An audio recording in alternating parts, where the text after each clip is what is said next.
1962. 60,000 ANC demonstrators marched on the Ciskei border, which was defended by a mere 500 Ciskeian police and soldiers.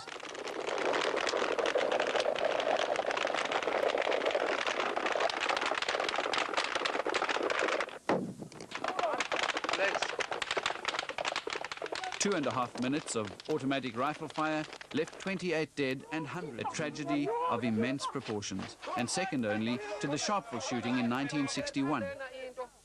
Given the history of political violence in South Africa, could this massacre have been avoided, or was it inevitable? On Tuesday, the 8th of September, leaders and representatives of the groups within the liberation struggle attended an in-situ wreath-laying ceremony to commemorate their fallen comrades.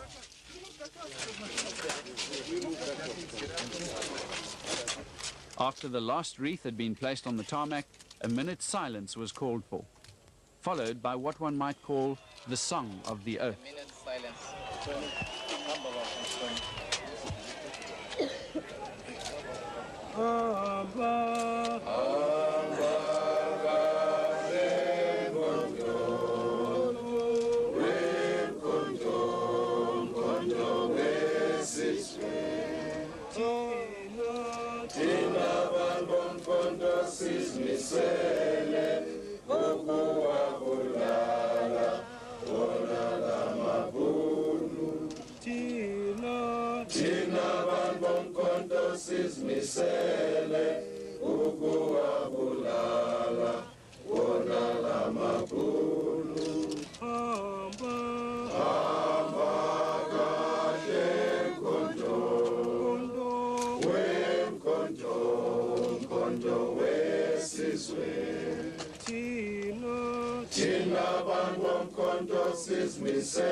Anta!